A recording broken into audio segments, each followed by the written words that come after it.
Welcome back. You are listening to Through a Glass Darkly Radio on United Public Radio. It's great to see everyone today. The intro music was Mark of the Doomslayer by Karl Casey at White Bat Audio. And today I have another amazing guest that I'm going to introduce you to.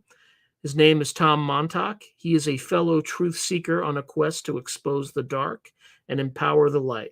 His primary goal is to help others arm themselves with knowledge to better fulfill their evolutionary potential. After studying physics and electrical engineering for 4 years, he left college to pursue more independent research. His interests include spirituality, alienology, alchemy, Gnosticism, and Hermeticism, quantum and scalar physics, experiments, forbidden history, military tactics, and composing symphonic and epic doom metal. His true passions are science and music. Tom and his girlfriend currently live in Florida. Tom, welcome. Thanks for having me on. It's an absolute pleasure.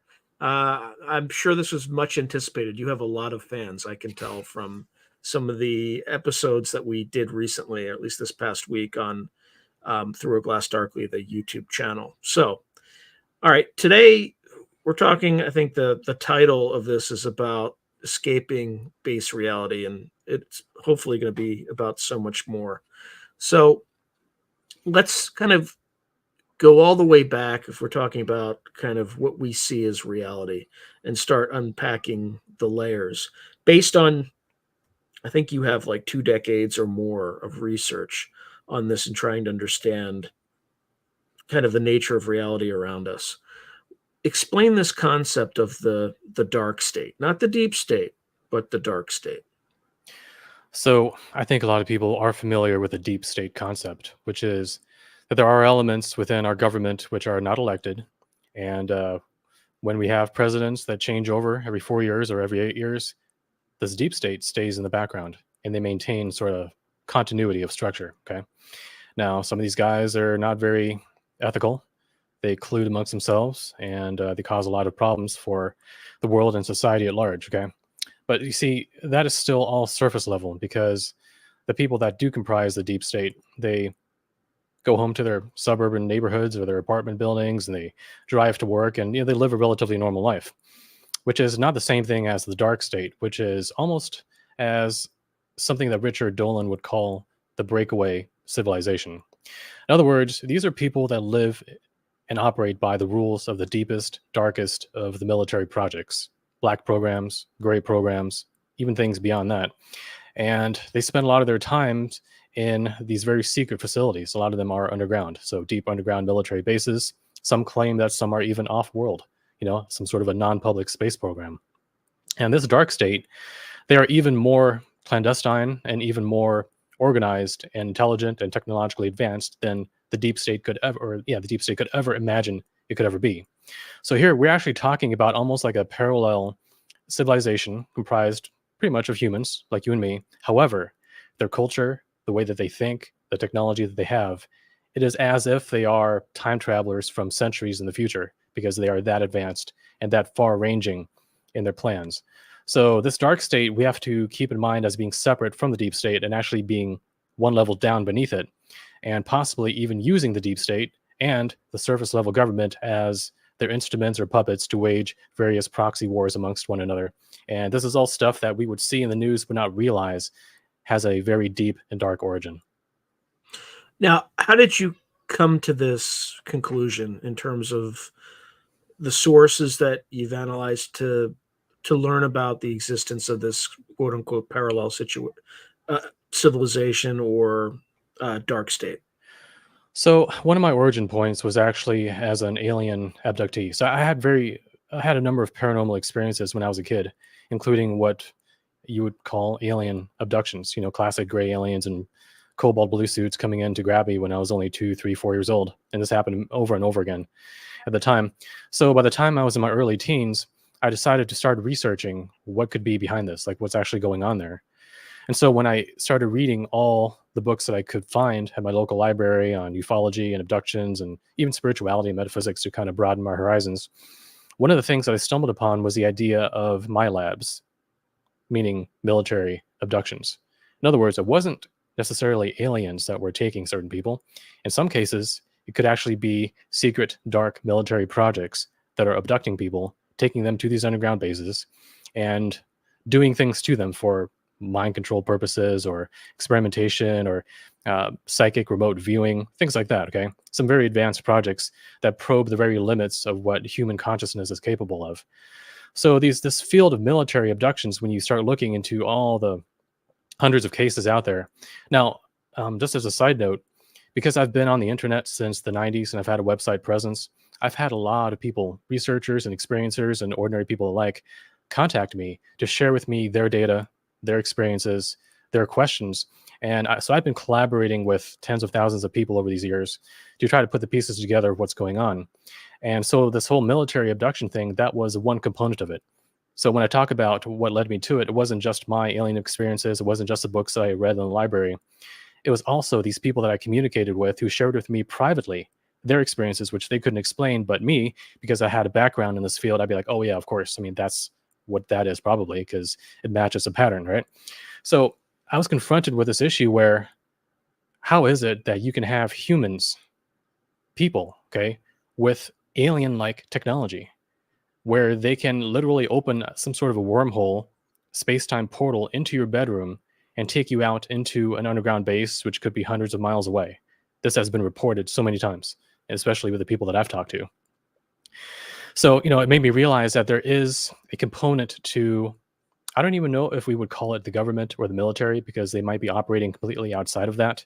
It could be done through corporations or private think tanks or, some sort of parallel thing that's not even necessarily our men and women in uniform, right? So I'm not disparaging the ones that serve society that way. I'm not disparaging our civil servants. I'm talking about a kind of breakaway, renegade, maverick group of people that have extremely advanced technology and extremely advanced intellectual knowledge and intelligence, like military intelligence that goes beyond anything that, even our CIA would have. So that is what I would consider the dark state. And I got into it basically because of my abduction experiences and trying to figure out what was really going on with it. So when I was looking into the whole alien topic, the human component showed up as well. So sometimes, an abductee gets taken by an alien earlier in the night, and then later on, that very same night, they get re-abducted. It's called a re-abduction. They get re-abducted by humans in uniforms and taken to clearly like human military underground bases. Now, in some rare cases, but this does happen quite a bit actually, abductees report being in one of these underground bases where there's both humans and non-humans working side by side. Now, that's shocking to most people to think that, because normally we think, okay, well, if there are aliens and maybe they're flying around and doing what they do, and then if there's like a secret government stuff, then they're doing what they do. But rarely do we ever think about any sort of collaboration or joint programs between the two. But I have known a number of people and researchers alike who do believe in this idea that there is some degree of collusion between certain non-human alien factions and certain human, I guess, renegade black ops, dark state stuff going on. So we do have to take that into consideration. When do you think this bifurcation happened? And by bifurcation, I mean from the surface portion of, let's call it the iceberg, right, of human civilization. When did the kind of the below surface level piece, because you mentioned it's so far advanced, it's almost as if they're time travelers. When did that bifurcation happen in your, based on your research? So the way that I picture it is that we had different advanced streams, different independent advanced streams coming together into this behemoth that we call the dark state. Okay. Now, I do think that one of those streams is probably during the late 1800s after James Maxwell discovered the theory of electrodynamics, and they were experimenting with radio waves and X-rays and, just starting to really get into the more technologically advanced stuff. Because prior to that, I mean, what did they have? They had steam power, coal power, horses and horse-drawn carts. But once electricity was discovered, that kind of opened the door to many different things. Now, in the late 1800s, in the 1890s, there was a spate of UFO sightings called the mystery airship sightings of 1893. And a lot of people reported how there were these Zeppelin, these blimp-shaped objects that were going through the sky. They had little propellers on them, Mhm. and sometimes they would land in a And this field. is before Zeppelins existed, right? Or Right, exactly. Yeah, I mean, it was during the right very on the edge, right? yeah, right. It was like several years before that. So if you were back in that time period and you told anyone on the ground, like, someone in public, like, hey, I saw this oblong ovoid shaped object, they wouldn't know what you're talking about because Zeppelins had not been in use yet by that point. So it's kind of like the black ops of their time. And what that tells me is, so sometimes these crafts would land and someone would come out looking totally normal, like any one of us, and even ask one of the local farmers or something, hey, can you mail this package for me? Or something like that. So there's interaction between the occupants of these mystery airships and people on the ground.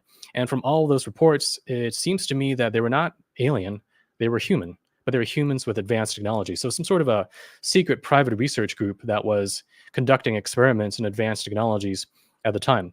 Now, what I believe happened is that back when electrodynamic theory from James Clerk Maxwell, back when it was discovered, Maxwell on purpose, or maybe not, maybe he was led into it, he chopped out a big part of that theory. And the result of it was kind of like a handicapped version, and that's what we know nowadays as a theory of electromagnetism. However, if you add that chopped out part back in, then that starts opening the door to gravity manipulation, time manipulation, space-time stuff. So he was right on the edge of it, but decided not to go through that door. And unfortunately, that's why our public sciences right now, that's why we don't have flying cars, why we still rely on oil and gas, natural gas and all these fossil fuels to power most of our power grid, is because that part of science has been chopped out even as early as the late 1800s. However, I do believe that there were certain groups, certain people that realized that there was a secret door to his theory, and they went through it and they started to apply these additional facets of it in order to manipulate gravity. So some of these ships, I don't think they were just blimps filled with helium or hydrogen or something back in those days. I do believe that they're using some sort of anti-gravity technology. So this was very early on.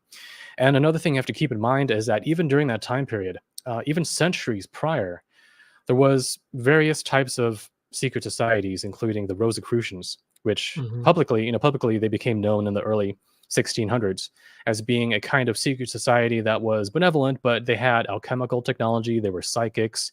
They were advanced for their time. Okay. It's almost like they were alien. All right.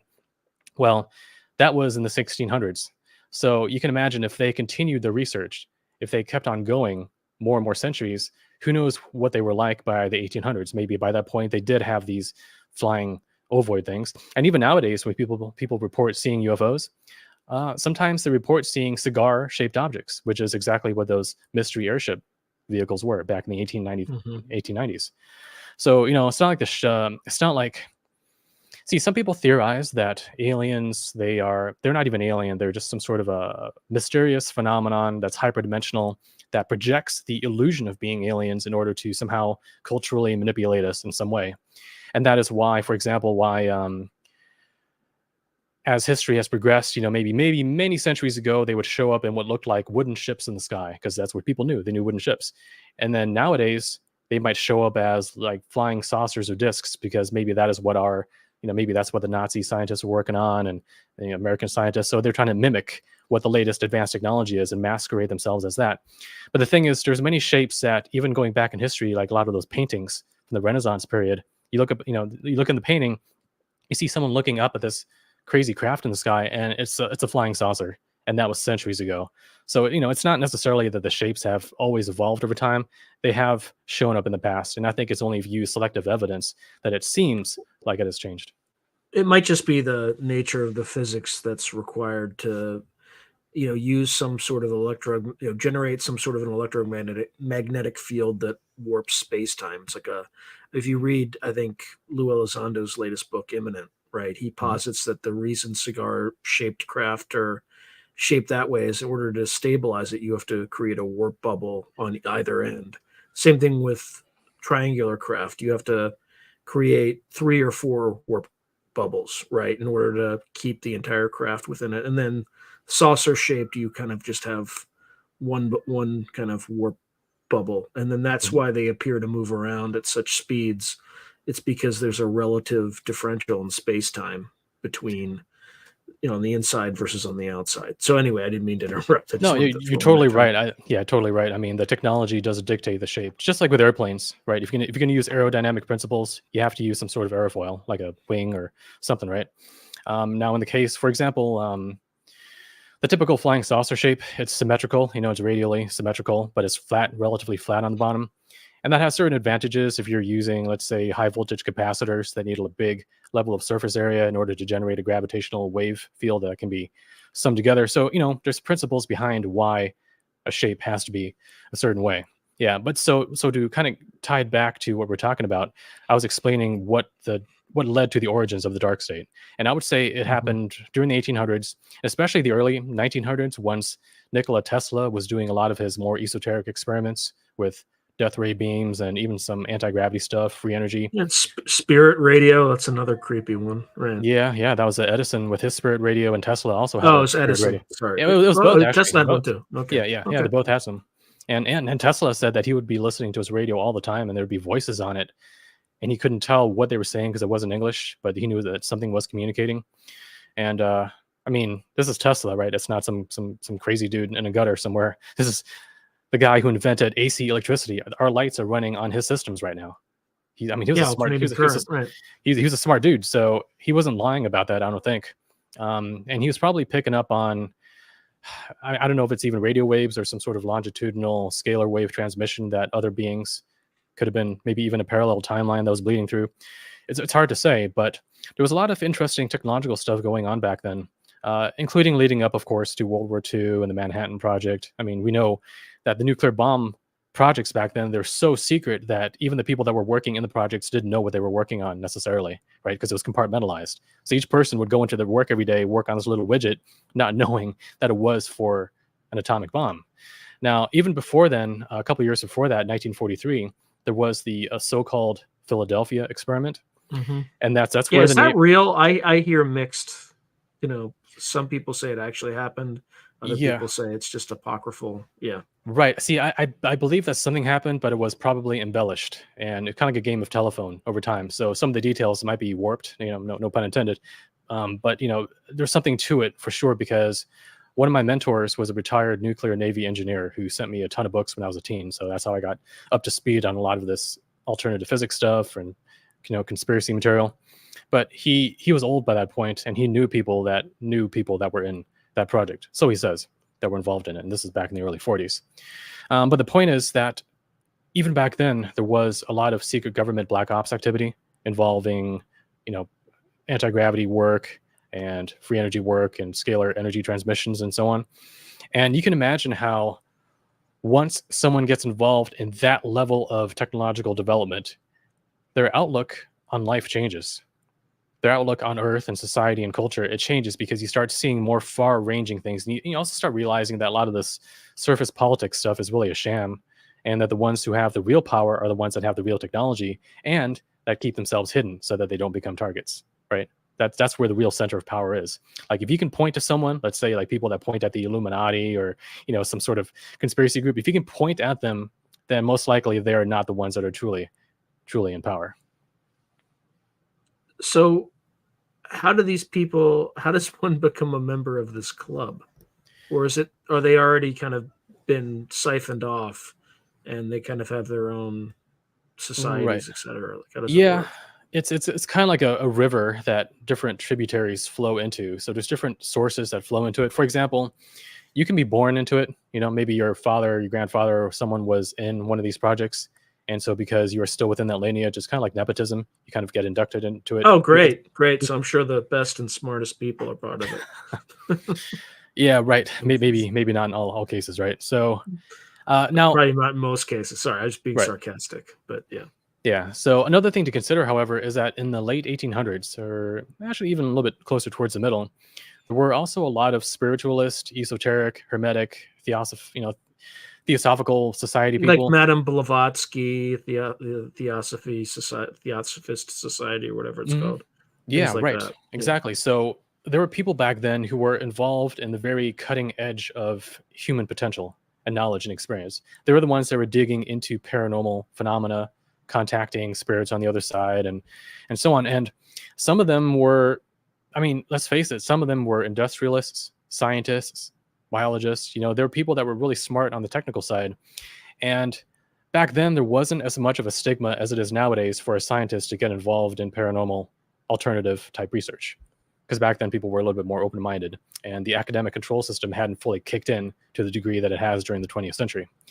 So back then, in the 1800s, there were these groups that not only were involved in trying to train themselves on psychic powers and experiment with paranormal phenomena, but also to work with alternative physics as best as they knew. And some of that, I mean, that's one of the groups I think that got started in the mystery airship sightings, like building some of those ships and testing it. So when we talk about those ships back then, we're not talking about, just a purely scientific government body that is investigating these things. No, we're talking about occult groups, secret societies, people that already had an existing ethos to explore the unconventional and to figure out the true mysteries of reality as best as they could with the technology that they had. So with that kind of culture, you can imagine how that culture over time, as more and more knowledge and technology is added to it, it would start diverging from the mainstream viewpoint, which is, we only have electricity and fossil fuels and nuclear power, and that's it. And, Democrats versus Republicans, and that's all it's really about. That's all like professional wrestling on the surface. Meanwhile, you have these deeper groups with way more knowledge, and not only knowledge, but also I would say alliances. Because remember just now when I was talking about these groups trying to contact beings beyond the veil, whether it's deceased spirits or even what ended up probably being aliens, but maybe at the time they thought they were just some sort of, spirit that they could summon because they didn't know about extraterrestrial stuff yet. And don't forget, in Germany during the 1920s and 1930s, there were also these occult groups doing like a lot Rudolf Steiner and folks like that. Yeah, even more so. I'm talking about the predecessors to the Nazis, like the Vril Society and the Tula Society. So those were, they involved channelers who were channeling Aldebarans, in other words, humanoid alien beings, supposedly from the Aldebaran star system. And some of these groups, they probably got in contact with something. It probably wasn't just imagination. And once they got in contact with something, there would be a transfer of information, of knowledge, of technology, and of mindset. That's an important thing.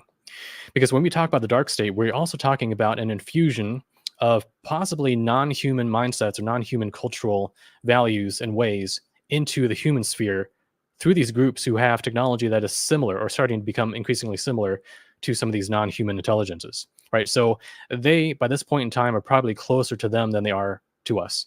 And that's why there's a divide amongst the human species between those that are more alien-like and the rest of us, which is just, people like you and me talking right now. So are these people ever going to reveal themselves? Are they ever going to, how far do their interests diverge from ours, or do their interests converge in any sense, in any way? Yeah, it's a difficult question because on the one hand, so back like 10, 20 years ago, when Stephen Greer was out there trying to push disclosure and get all these insiders to be on video, on testimony, testifying about their experiences and trying to say that aliens are real and these UFO projects are real. One of the themes that popped up a lot during that time was the idea that we need amnesty for a lot of these human secret groups.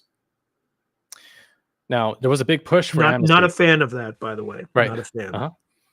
But people were being used to push this idea of amnesty very hard right up until about 2008 through 2010, from what I remember, because I was active on the scene. So I remember it was a pretty heavy push for that. And so part of me thinks, well, why is that? Unless at some point in time they did want to come out, but they want to be, get off scot-free and everything that they've been up to.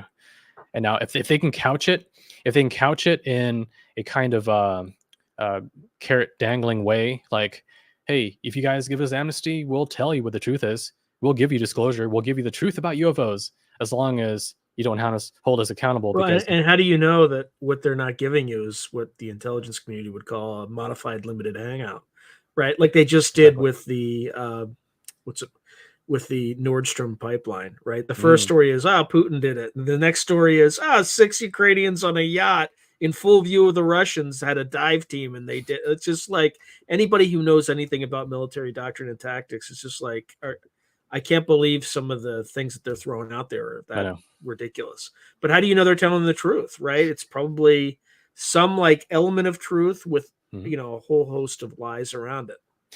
Precisely. So that's the issue with this idea of disclosure. Because I mean, a lot of people want the truth about UFOs. Obviously, we want the government to admit that these things are that something's happening, that it's not human. And luckily, luckily we do get various insiders like David Grush and lately Elizondo to some degree, and various others who have come out and said it. However, their convenient excuse, of course, is that because of national security laws and such, they can't divulge the proof that backs up their claims. So all that we get is a statement that is backed up by some degree of credibility, but it's not unequivocal proof.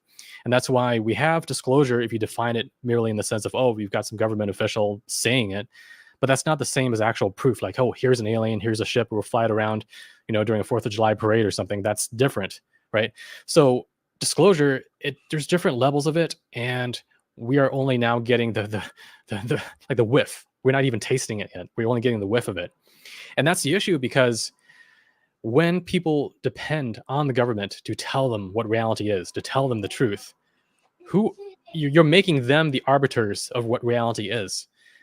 And these people, they have their own interests at heart. I mean, they don't care Mhm. about humanity necessarily. Maybe some of them do, and then therefore they're the ones come out being whistleblowers. But if we ever get any kind of official disclosure, you can bet that it's going to be partial, and it's going to probably contain half truths that are convenient for their interests and not necessarily ours. And the reason why I say that is because if you want to get into the truth of the non-human presence on Earth, it is more shocking, it is more disturbing. I mean, it'll cause you to lose sleep if you really dig into it for the first time. And if that were to be revealed Well, to Tom, let's go there. Let's go there. I'm one of those crazy people. It's like, let's just know. I just want to know. I don't care how disturbing it is and all that stuff. Maybe you don't have to go there right now, but we should yeah. start teasing it, right, and figuring it out. But sorry, I didn't mean to interrupt. Continue. Yeah, well, see, so I've had personal experiences with things that appear to be non-human.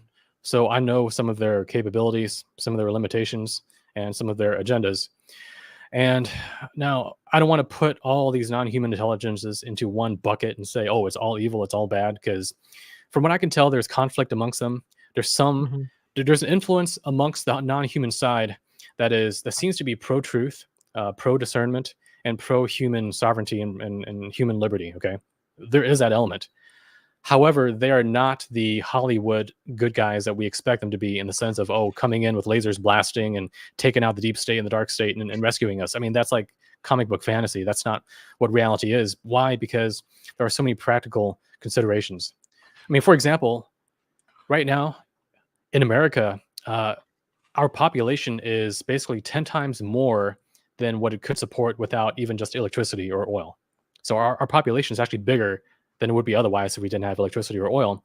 And the Mhm. oil industry would collapse as soon as the real presence of aliens on Earth would be announced. Why? Because these aliens have technology that is way beyond even the fossil fuel industry. So all the investors that are putting their money into oil, they would start pulling out because they don't want to be left holding the bag when that industry collapses. So there's all these financial instruments and interdependencies and global supply chains that are at risk of various types of new technologies and truths getting out that would disturb things. Okay. And that could have social ramifications for social disorder, political disorder, and so So on. here's my view of that, right? Like the people in charge. How do I say this delicately? I won't be delicate. They're stupid, right? Like if you sat back and spent a year thinking through these problems, you could create a chain of legislation or a chain of global agreements such that anybody holding, investments in oil and gas, their investments are locked for a certain period.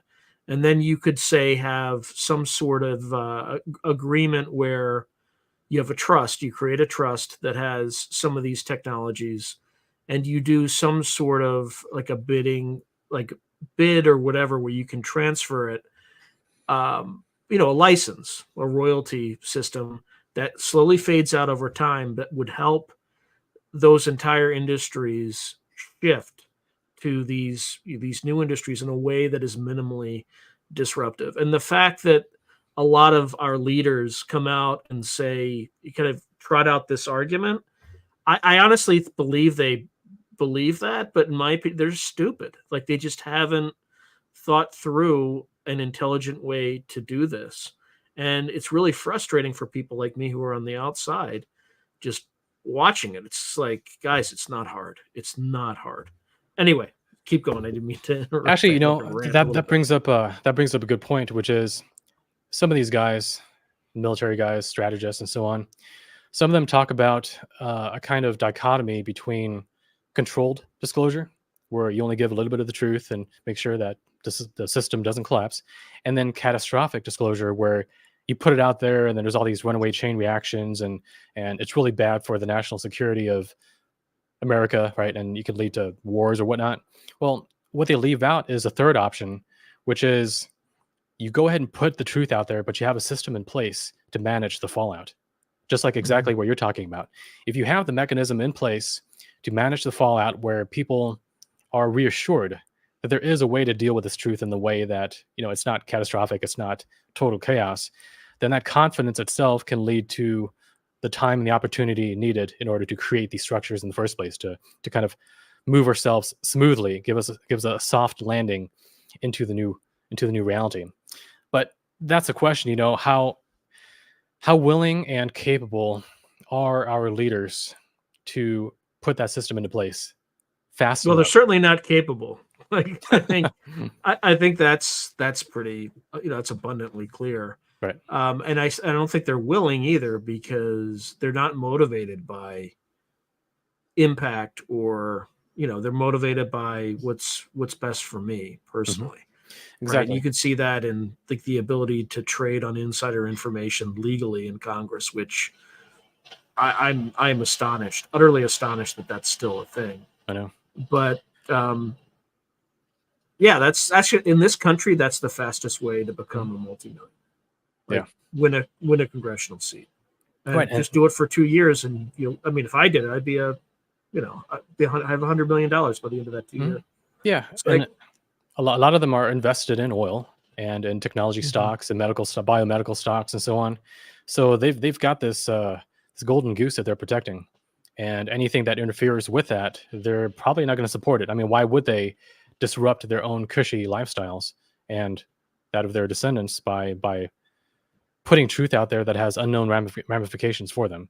And so that's why, in my personal opinion, we can't really depend on government for the truth. We just can't. Yeah. It'd be nice. It'd be nice. Increasingly so, right? And I think the pandemic demonstrated that decisively, right? I think after that, there's no going back. And the other thing too is they're also increasingly in control of the technology that allows the management and manipulation of reality, right? In terms of controlling information sources, and without going into politics, we talked about, like, there's kind of one side that's against freedom of speech, and that's terrifying to me, because look, I don't care which side you're on, only that you represent unabated free speech and a meritocracy. If you are for that, I am on your side. If you are against that, you are the enemy, right? Because those things are anti-civilizational, right? Full stop. But that's what I'm worried about, is that they have the technological means. China's certainly doing it now. Not only can they manage what you see, hear, etc. I'll give you one example. Have you been following the kind of the Venezuelan gangs operating in Aurora, Colorado? Yeah. I can tell you with 100% full accuracy, I have no idea if that's a real story or if that's managed reality. I have no idea, right? Because one side's saying, oh, it's nothing, another side's saying it's absolutely real, and there's no way to verify if that's like actually happening. So the secondary impact of that too is, not only will they have the ability to manage your reality, with AI, they'll actually be able to create video of real people saying things they didn't say, and real people will be able to deny saying things they did say by saying, oh, it's AI. Additionally, with kind of digital currency. If they roll that out, could you imagine? Sorry, you've had too much steak this week. You're not going to be allowed to spend your own. So there's a lot of like this could turn really dark really quickly if we don't kind of mind what's going on. Anyway, sorry, I said way too much. People are here to listen to you, not me. Well, so the thing about that is, luckily, we do have voices in opposition to it, not only at the grassroots level, but supposedly at the representative level as well. Now, whether they're just BSing us or not, we'll have to wait and see. However, it stands to reason that, just because someone is in government doesn't mean that they're automatically like blank slates that get programmed to be now, self-serving, selfish government elites. Okay, that's not guaranteed. Because don't forget, as living human beings, we're not just our bodies, we're not just our brains, we're also our soul, we're also our spirit. And if that core is connected enough, if it's good enough, then no matter where you land, whether in the military, in the deep state, in the dark state, whatever, you're going to have a little pang of conscience within you. And maybe you will start networking with others who have that as well. And therefore, over time, over the decades, you'd be a counterforce to what the other factions within each respective level is up to. So that's why I do think that there is a kind of duality or even a war of sorts, whether it's just a Cold War or not, at different levels of hierarchies of control within humanity. And I think that's the way it's been for a long time. I mean, it's easy to point at just one group or one people like the Illuminati or communists or whatever, right? Right. There's no like centralized conspiracy. There can't be. Humans aren't capable of keeping a secret that big. Yeah, it's almost like there has to be a group that's separate in some way, right? Where there's a clear disconnect. Yeah, and even in my research with ufology and the abduction field, the different beings that are interacting with humans, not necessarily abducting in all cases, but in some cases just contacting or subtly informing or nudging or whatever, just on a purely functional level, there are opposing agendas that are incompatible. It's not like purely just a good cop, bad cop thing where they're really colluding in the background, because when they're really colluding in the background, then their actions have a common outcome if you really analyze it, because they're both, it's like two hands of the same beast. They're all moving in the same direction. I'm talking about at a fundamental functional level, there are counter opposing outcomes that are at war with each other, even within the non-human sphere or realm. And so that's why I think this duality is not only at a human societal level, but it's also our government, military, and on up. And, if you want to get religious, you would have to even say, even amongst non-human esoteric beings, whether you would call them angels on one hand and demons on the other, some sort of a spiritual war that's happening. And I would say that that's even probably the umbrella dynamic that is going on. And all the alien stuff and political stuff, that's more like a fractal self-similarity level, a couple levels down all the way up to our level, where you can even go within us, within our own minds and our own bodies. We've got our good half, our dark half, right? We got the angel on one shoulder, devil on the other shoulder. And we have to make moral decisions every day about, do we align more with our true soul impulses, or do we like give into our ego programming and our shadow and our traumas and, being little babies about things and, acting irrational. So everywhere I look within reality, I see, at least functionally, some sort of duality. And I would expect no different within the deep state, the dark state, and also the alien, non-human, and spiritual levels. As above, so below. Yeah, exactly. Yeah. So, okay.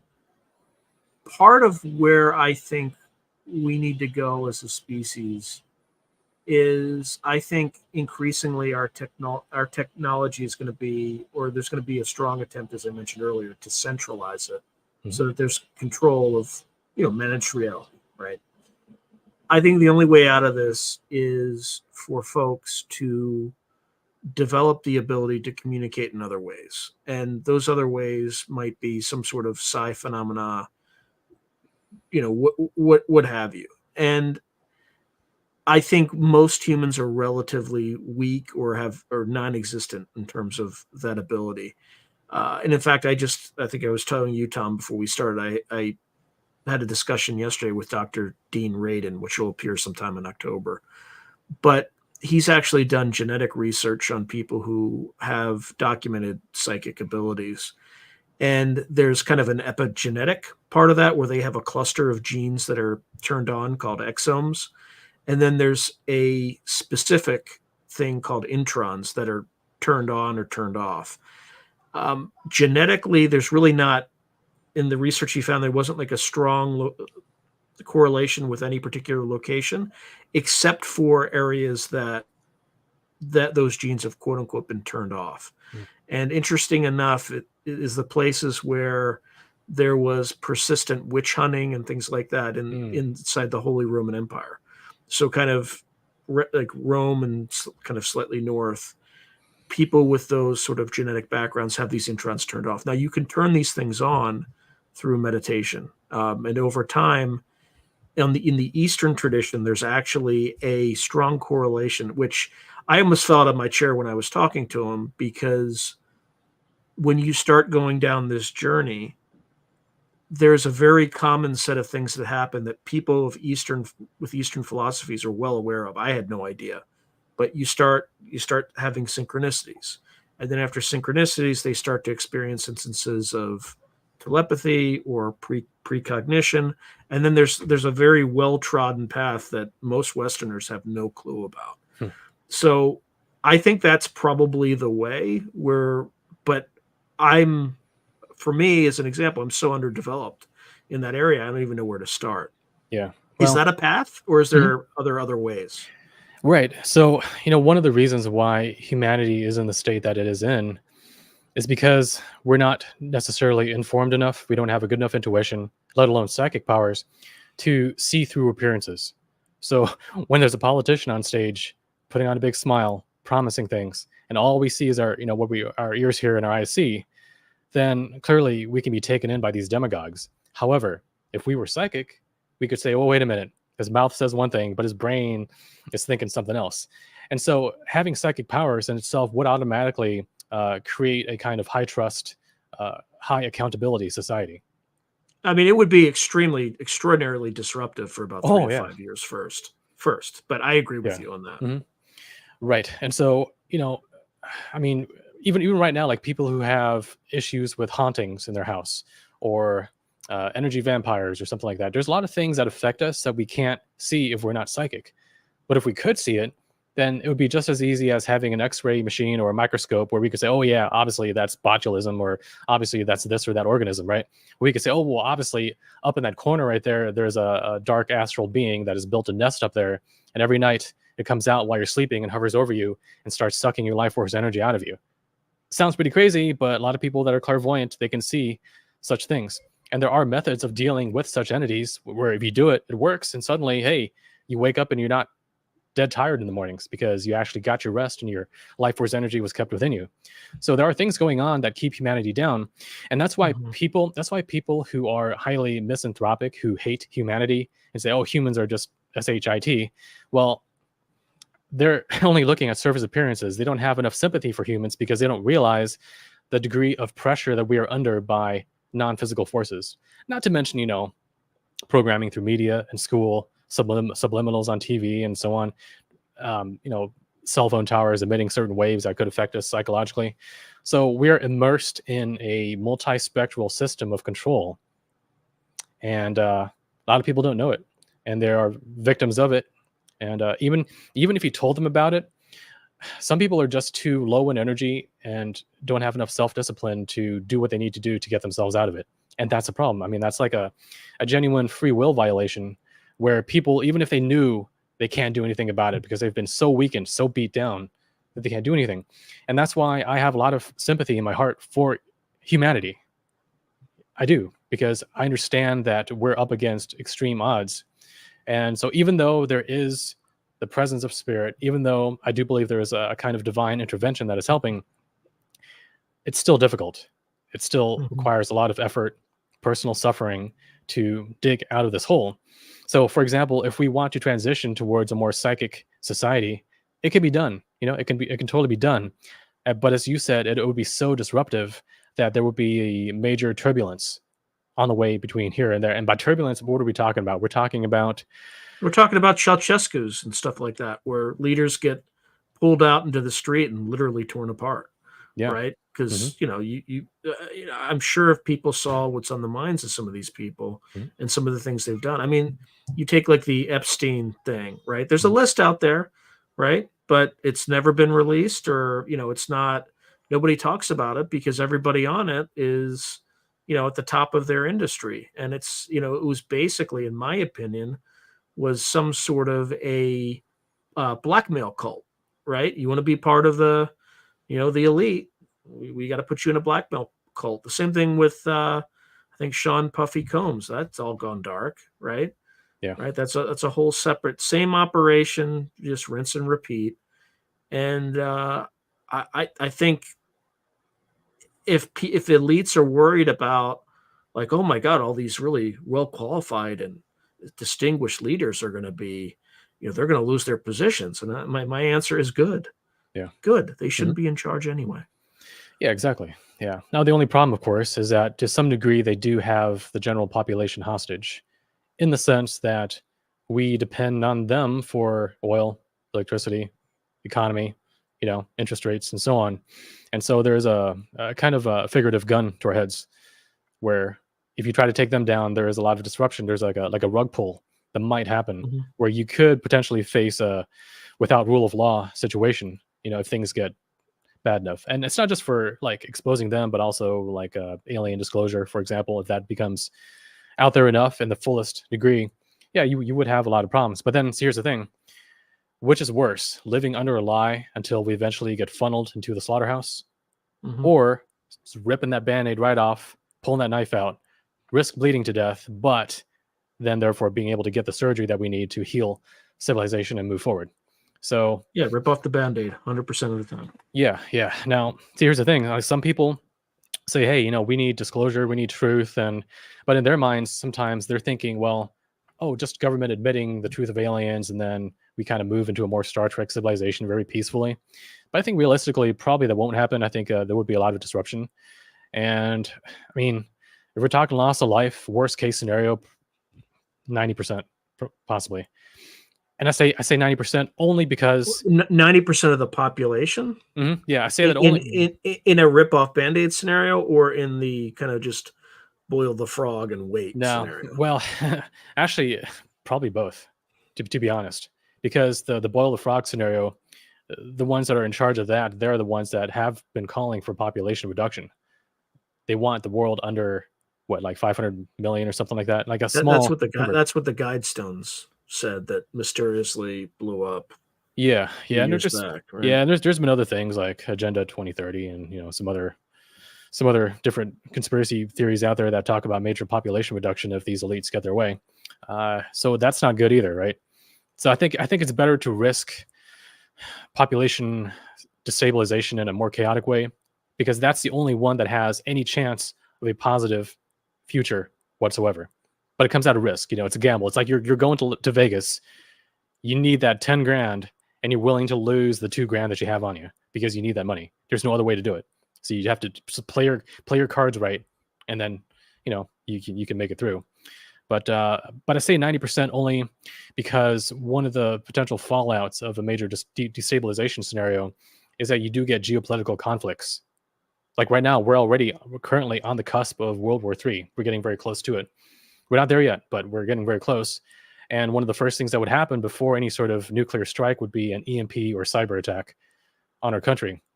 An EMP and cyber alone, if it is big enough, I mean, your lights will be out for months, if not more than a year. Oh yeah, like if they did an EMP attack over North America, yeah, in 1 year, 90% of the population would be dead.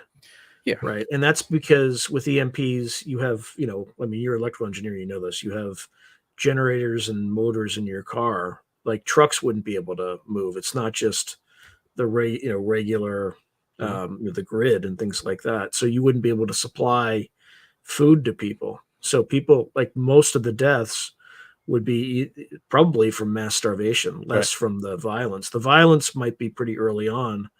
But when people don't have food to keep moving, they just kind of die in place. Right. So you can imagine a potential, I don't know, ET contact scenario where aliens come down, they have advanced technology, and they're like, well, we're willing to share it with China because they're the ones that got their population most in check. They're the ones that are most like us in terms of some sort of a social tight control structure. So if they do that, then the US will realize, well, we've got a certain window of time before China becomes the global technocratic, supremacy force on Earth, and we would just be a vassal state because we don't even have the technology that they're about to be given. So, given that the inevitability of that, we might have to do a first strike on them before that happens. Or it could be the other way around, where the U.S. gets the technology and China and Russia say, "Well, wait a minute, they're about to, within 10 years, we're going to be under their heels, so we got to strike first." What I'm saying is there are geopolitical things in play that can be destabilized, even just through alien disclosure, which could lead to, let's say, an EMP attack or a cyber attack, and boom, right there, you've got 90% dead within 1 year, right? So and that's just one of the many different kinds of black swans that could happen in that event. And that is why, if you truly want truth, if you truly want disclosure, I like to joke that, well, you also better be a prepper, because things might not be as smooth as you think. Yeah, even then, it's more important to have, to be armed in those situations than have anything else, right? Because you can have all sorts of material and things like that, but if somebody can just waltz in and take it, they will. So yeah, defense and food are the two primary things you need more than anything. Sorry, I'm just putting up a bunch of these. People are loving on Tom, so I just wanted to, make sure I put that up there. Yeah. Well, hey, I'm glad so many people are watching. So shout out to all you guys. Thanks for being here. All right. So how do you think this is going to progress? Like, what's the deal with this 2026, 2027 timeline that people keep throwing out there? Do you think it has any significance, or is it just... Well, so, the easiest way to predict the future is just to look at current trends and extrapolate them, try to get an idea of the timeline. So if we look at Europe right now, for example, Europe and Poland and other places, they're moving jet fighters into tunnels in order to withstand any sort of nuclear strike. And they're starting to move all the pieces into position in order to wage... Taiwan?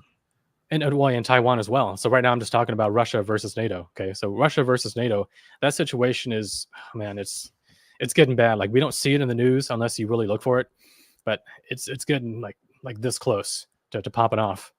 And if that happens, as I mentioned, we would probably get some sort of a EMP or cyber strike at minimum here in the US, not to mention all the different sleeper cells that are here that can just take out a couple power distribution stations, and there goes our electric grid for months, if not years.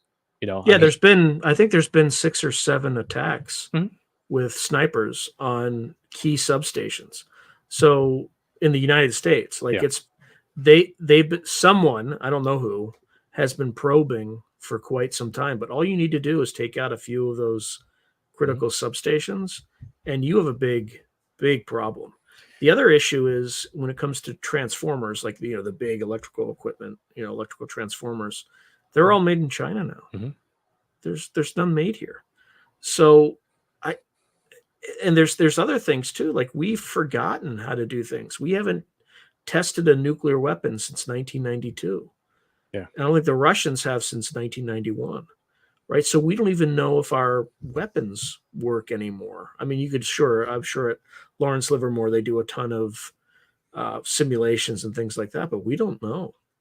And the other thing too is there's some parts of these nuclear weapons that they don't even know how to machine anymore, because they were designed in a different time and place by companies that probably no longer exist.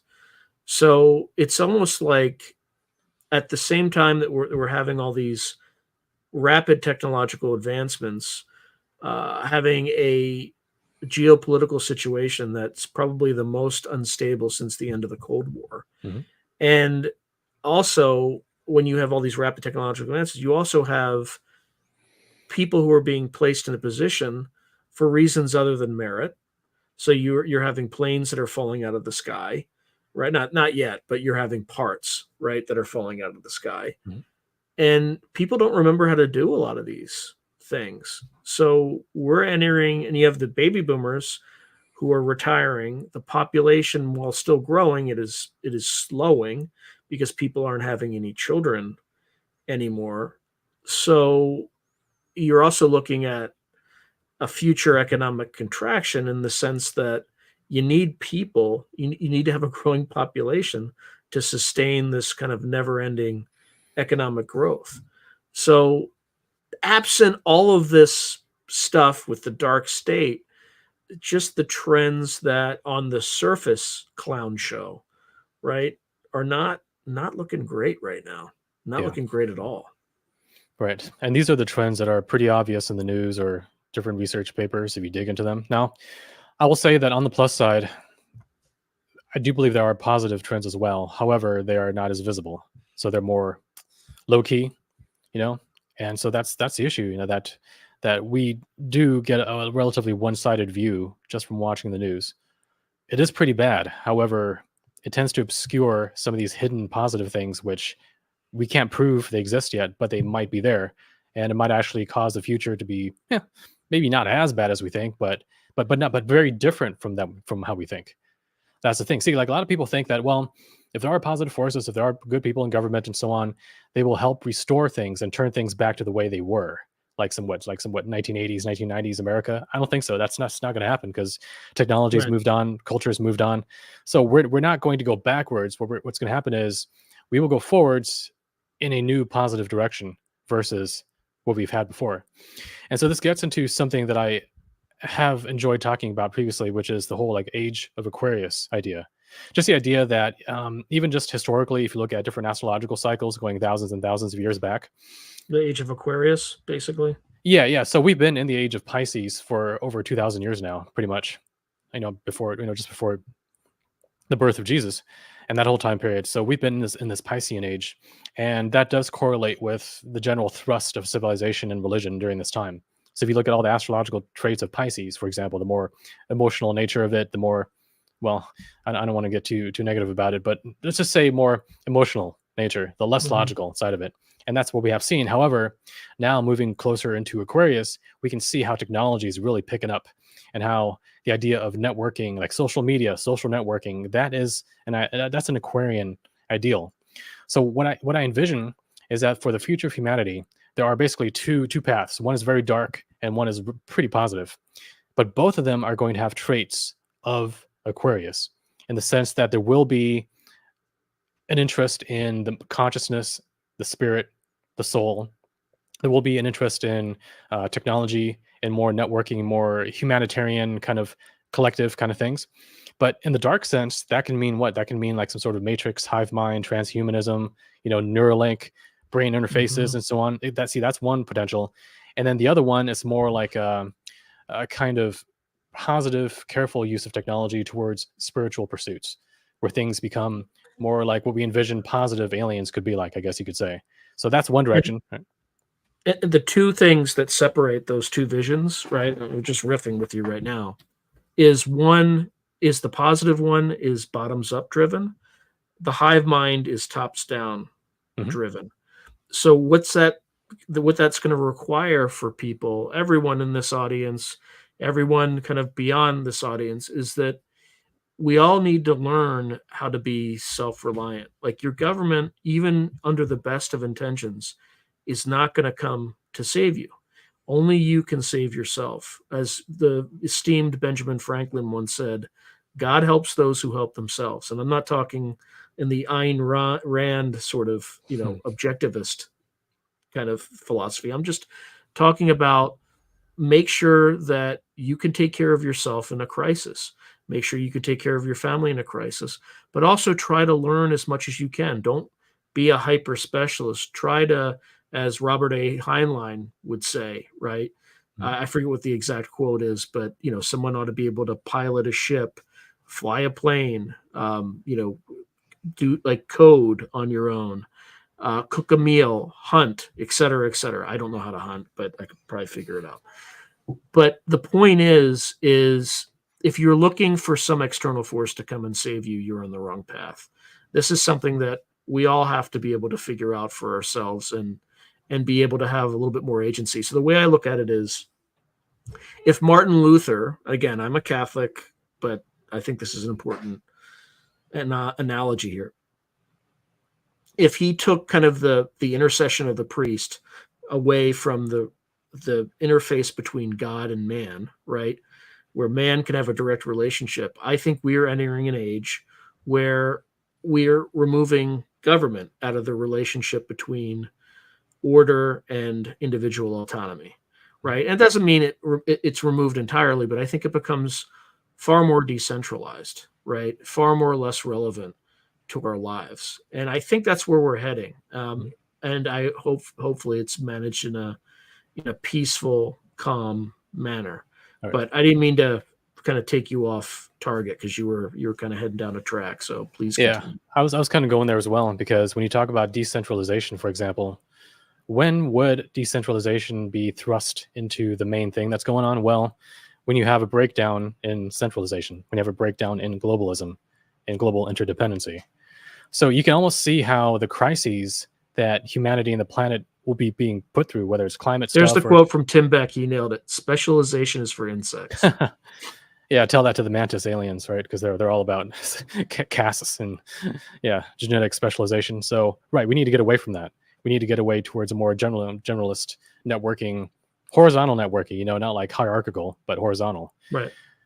So, I mean, you can sort of imagine how down the line, let's say humans do develop psychic abilities. Let's say we do advance in our scientific knowledge of the soul and consciousness and the heart and the spirit and all that. Well, you can imagine a time where, because of what we know and because of what we can do, we are naturally in a kind of human fraternity or brotherhood or sisterhood or whatever. It's some sort of a family, like a human family that's not forced through propaganda, through top-down control, like in communism or something, as some sort of collectivist push, but more as a natural arising of simply having common interests, common awareness, common intelligence, right? That's the true way to have an organic, positive, united world. That's not a new world order in the sense of like what we're thinking of right now with like the Bilderbergers and the Trilateralist Commission and all that baloney. This is the real thing. It's just that it seems like it might take more time than we want. Like, it'd be nice if we get it within the next few years, but it might take a few generations minimum. Yeah, well, I don't know. I think we're in the fourth turning right now. Yeah. I think we're in the midst of a very destructive cycle, but I think the rebuilding and refashioning of those institutions that have persisted since the end of World War II, there's going to be a refashioning. And unfortunately, the people who are running the show right now are only accelerating it, right? Because they're just doing things that just aren't the right things to do. Mm-hmm. Right? That are infuriating people. They're lying to people. They're trying to control and manage reality. And we're not gonna get there that way. Now, the non-human entities, okay, as all this kind of like internectine struggle for the control of the human species, where do they stand in all this? How are they gonna help? How are they gonna hurt? What are the, I know it's probably super complex, but where do they fit in all this? Well, so first of all, we have to understand sort of what they are or what they're like. Because if we think that they're just physical spacemen from other planets coming here in physical ships, then you're going to be missing a huge spectrum of their capabilities and therefore their agendas. Because agenda depends on your capability. Like, if you can't do something, why would that be your agenda, right? So if they're capable of something, then that's going to be part of their agenda. Well, one of the things that they can do is genetic engineering, hybridization, modifying human culture just through very, very subtle cultural programming and disinformation and so on. So those things are some of the major components of the negative alien agenda, alien in quotes, whatever they are, whether they're interdimensional or what, right? So some of them, they seem to be, as best as I can tell, I don't know if they're native or if they are just temporarily occupying, but they seem to be from another parallel reality. In other words, they're not from Earth in the sense that, oh, if you just dig into that mountain, there you'll find them. No, you can dig into that mountain and they might be there, but they're actually there in a shifted level of reality. So not only do you have to go to a certain place in time, but you also have to shift into like a slightly different frequency or something in order to be where they actually are. So that's where they are. And they seem to have a hard time being here permanently. Like, their natural state doesn't seem to be conducive to occupying our world in the same way that we do. And that is one of the motivations that they possibly might have for creating human alien hybrids. So the gray hybrid breeding program that we hear about in abduction literature, one of the goals of that seems to be to create a kind of liaison interface between our world and our civilization and these I don't want to say non-terrestrial, but this dimensional alien force. So they can't really come here necessarily. They can't really interface with us directly. So they use these intermediaries to do that for them. And it's possible that these hybrids will at some point, whether, I mean, this is planned, doesn't mean it will happen. It just means that they intend it, that they will start becoming more and more our leaders. They start taking over human institutions, trying to rebuild civilization in their image in order to interface us with the pre-existing non-human alien empire or interdimensional network that they have, right? So it's sort of like in the movie Avatar, right? So in the movie Avatar, the human soldiers that were on Pandora, they created these genetically engineered avatars for their own consciousness to slip into, so that they could kind of infiltrate the native alien civilization in order to take control of the planet and harvest those resources. So I think whether Cameron knew it or not, I think that was very metaphorical for what some of these non-human forces are doing here right now with their human / gray alien hybrids. I do think that those are like an interfacing force. So that's where I think things are going. And I do think that what we would call the Great Reset agenda, trying to turn us all into these communist yeah, that maggots. thing, look, that I don't understand how they let that thing out with, I mean, it is as evil. I mean, look, like, just read it on the face of it without any conspiracy theory. It's evil, right? Like, you eat the bugs and you will be very happy eating the bugs, right? Like, are you listening to yourself? You're not going to be eating the bugs, Klaus, right? Yeah, and then they go to these conferences and they pat each other on the back and like they're enthusiastic. It's like they themselves are brainwashed cult members of this belief system. So we think of them as the elites, but they're not the elites. They're just puppets of something that has indoctrinated them with this belief system, and they're buying into it. That's why they're so zealous about it. Yeah, and I mean, how do they get people to fall in line with this stuff, with the kind of the World Economic Forum and right? Well, okay, sure. You know what? Maybe some of them don't believe it, but maybe they're just blackmailed and they have to go along with it, right? That could be. However, one thing I do know from my abduction research, my contactee research and such, is that people are picked up, selected, and groomed from a very young age to play a role in a particular agenda. So, for example, in my case, if I didn't watch myself, I could be on a show right now saying how awesome the Greys are and how we need to give the government amnesty and kind of interface humanity and welcome these Greys into our lives. I could be one of those people that's saying that. And there were people like that. I mean, I've got some books by some of these disinformation artists who don't even know what kind of path they're leading humanity down, but they exist. So I think with enough time and programming, especially subconscious programming, I think a lot of people can be taken in. And they've been put into positions of power to enact these agendas, unfortunately. yeah, and look, it's hard for people who don't have any experience with these entities.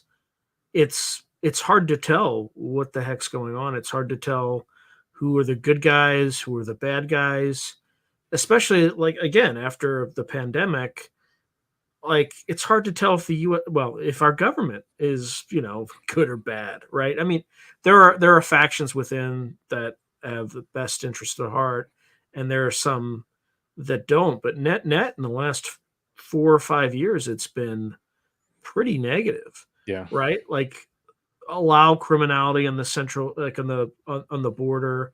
We don't defend our own borders, but we defend other people's borders.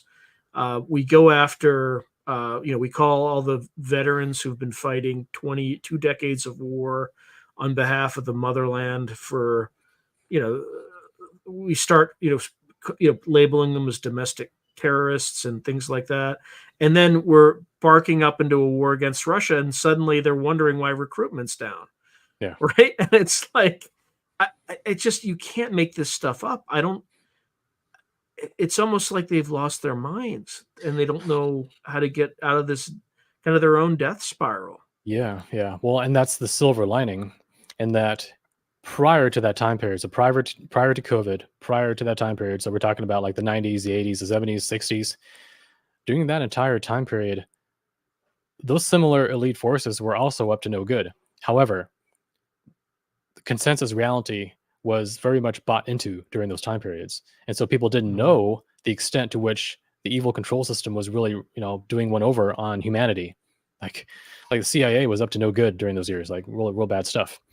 And so the thing is, that's the silver lining. And then nowadays it is more in the open, which is waking people up and catalyzing them. And also it's reforming culture. Like, so right now, especially on the internet, there's increasingly a culture of, well, you get applauded if you're based. If you're based, if you say truth very bluntly, Mhm. I mean, that's considered good. So it's almost like it's become institutionalized within a certain part of culture to be the most sharp based, truthy person out there. And once that goal, that value system is put in place, culture realigns with that, and people try to start aspiring to that. So it's this interesting feedback loop happening now, where more and more truth is being put out there as a new kind of cultural value, where you get valued for being that person that does that, which didn't used to It's a exist back. shame. It's a shame that it used to be a cultural value before that, where Yeah. you had George Washington, right? I can never tell a lie. I cut Mhm. down the cherry tree or whatever it was. I can't remember. Yeah. Apple tree, cherry tree. Yeah, cherry. But it's almost like our people running things would just mouth those things, but just politicians would routinely lie regardless. And I wouldn't even say it's based. It's something that you ought to be in the habit of doing is seeking the truth and telling the truth whenever Mhm. you can. And if you accidentally, which is like again the whole Venezuela thing that Venezuelan gang thing that I referenced earlier, I have no way of knowing whether or not that's true, right? Because the powers that be, it is in their interest to suppress it, and the powers that are challenging the powers that be have every interest to say, see, you left the border wide open, this is exactly what's happening. So when you look at both sides motivations in that particular case, there's no way you're going to figure out what the truth is unless you physically go on the ground Mhm. and seek reality for yourself. And that's what worries me. Even if you seek to be based in the truth, I'm going to give you a persistent lie that is it has been repeated so often that people legitimately think it's the truth. And Right. and I'll back up my sources so that people can check on their own, because they shouldn't take what I say. But routinely, NPR, Fox News, wherever you are on the spectrum, they routinely say that we never found weapons of mass destruction in Iraq. Okay? We absolutely did. There's an article, you can check me. It's called like The Secret History of Iraq's chemical weapons program, something like that. It was an October 2014 article in the New York Times where it reports that we found stockpiles of 2,400 sarin tipped rockets, et cetera, et cetera. But to this day, every credible person will say that. And I'm not making an argument that that war was justified or not. That's a whole separate issue. But it is a persistent lie that we never found weapons of mass destruction. And most people, when I tell them that, they're surprised, and they'll look it up, they'll read the article and say, oh my God, it's true. Right. And then you have to ask yourself, well, why? And the best guess I could come up with is we found this stockpile, but we didn't know there were other stockpiles.